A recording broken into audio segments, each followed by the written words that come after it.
जय गुरुदेवाय नमः। जय राधे श्याम की। आज हम आपको सुख सागर से 17वां अध्याय सुनाएंगे।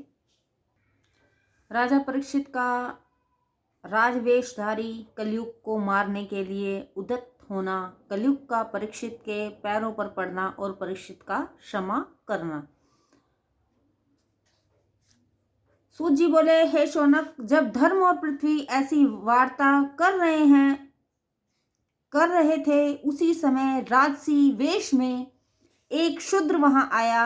वह हाथ में एक लंबा सा दंड लिए था।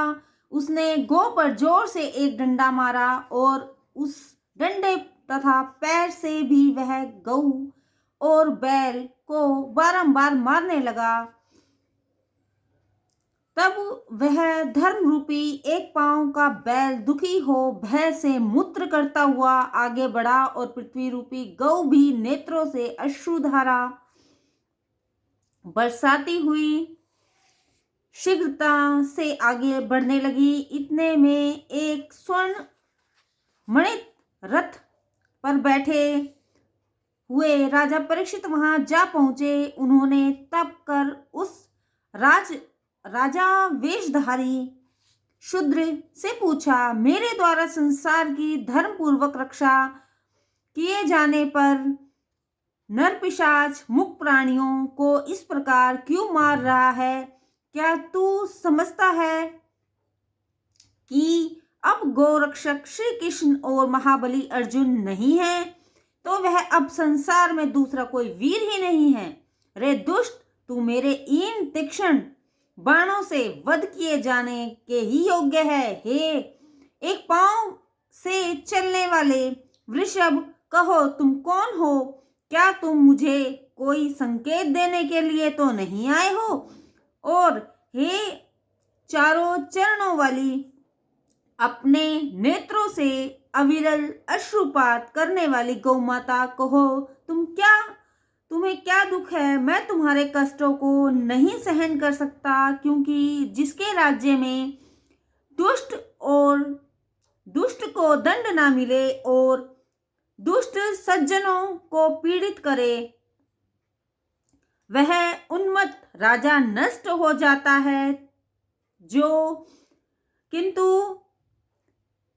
राजा दुष्टों को दंड नहीं देता, वह घोरतर नरकवास का अधिकारी है। किंतु दुखी जनों को दुख से मुक्त करना और इस प्रकार धर्म की रक्षा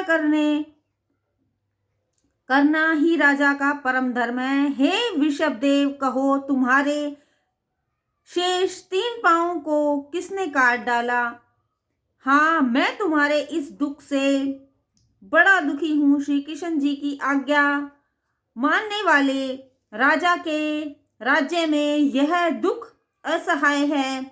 इससे मेरे पूर्वजों के पवित्र यश में बड़ा बट्टा लग रहा है। मैं वृष, कहो तुम कौन हो?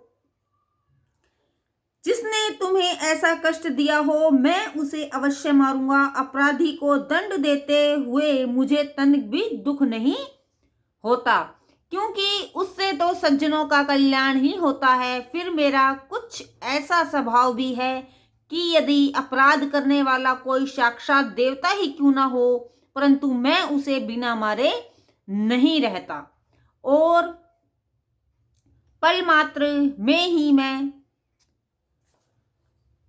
उसके वस्त्राभूषणों से सज्जित शरीर को खंड खंड करके पृथ्वी पर गिरा देता हूँ। राजा परीक्षित के मुख से ऐसा वचन सुनकर धर्म रूपी वृषभ ने कहा, राजन, क्यों ना हो पांडु वंश में उत्पन्न तुम्हारे जैसे धर्मात्मा पुरुषों के लिए यह अभियुक्त वचन कहना योग्य ही है। यदि ऐसा न होता तो भगवान श्री कृष्णचंद्र तुम्हारे पूर्वजों का दूत तत्व नहीं करते। परंतु हे राजन, मैं तुमसे अपना परिचय क्या दूं? यदि तुम में श्रेष्ठता हो तो स्वयं ही विचार कर लो। देखो, जिस कर्म के करने में शरीर को कसना पड़ता है, जिसे विकल्पवादी लोग आत्मा और कोई कोई उसी को धर्म, कोई स्वभाव, कोई कर्म, कोई प्रभु, और जिसे कोई मन वाणी से अगोचर ईश्वर कहते हैं, वही मैं हूं। इन बातों का विचार कर तब आप ही बतलाइए मैं क्या कहूं।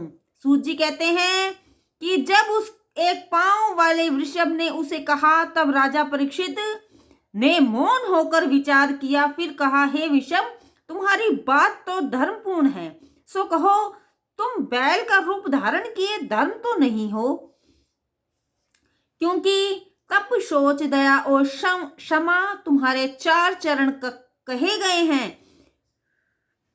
उनमें गर्भ, स्त्री प्रसंग और मद के इन 3 अधर्मी अंशों से तुम्हारे 3 पांव तो नष्ट हो गए हैं, और अब केवल सत्य रूप तुम्हारा 1 पांव बचा है, जिसे असत्य से बड़ा हुआ यह अधर्म रूप कलिकाल नष्ट करना चाहता है, परंतु मैं उसे सहन नहीं कर सकता, क्योंकि जिस राजा के राज्य में दुष्ट लोग प्रजाओं को पीड़ित करते हैं, उसका यश, आयु, ऐश्वर्य और सत्कर्म सब कुछ नष्ट हो जाता है। फिर दुखी जनों को सुखी करना राजा का परम धर्म है। इससे प्राणियों को मारने वाले इस दुष्ट को मैं मारूंगा। तुम्हारे पैरों को किसने काट डाला? भगवान कृष्ण ने अनुवर्ती राजाओं के राज्य में ऐसा नहीं होने पावेगा।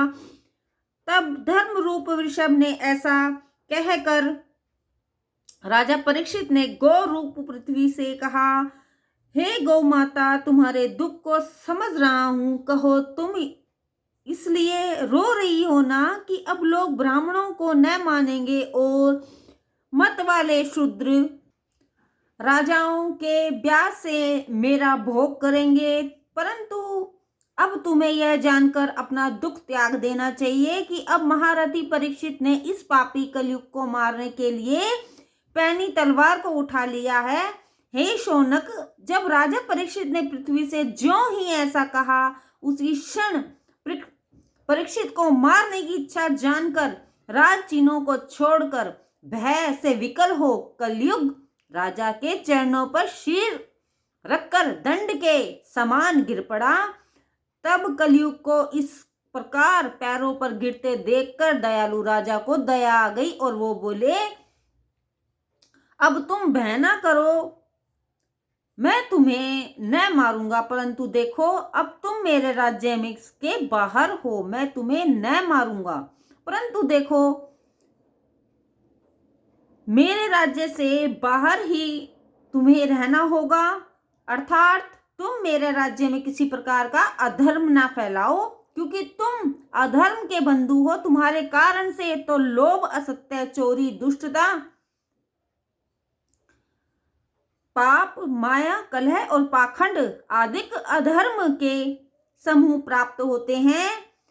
हे अधर्म बंधो, जहां सत्य और धर्म वर्तमान हो, जहां यज्ञ की विधि से भगवान की पूजा होती हो, उस क्षेत्र में तुम न जाओ। जिस ब्रह्मव्रत क्षेत्र में यज्ञ मूर्ति भगवान विष्णु की पूजा होती हो, वहां तुम वास न करना। सूत जी कहते हैं कि राजा परीक्षित के ऐसी आज्ञा अनुसार कलयुग कांपने लगा। फिर उनसे बड़ा साहस कर हाथ में तलवार उठाए हुए राजा परीक्षित से कहा, हे महाराज, अब मैं चाहे जहां भी रहूंगा, परंतु वहां मुझे आपका भय बना ही रहेगा।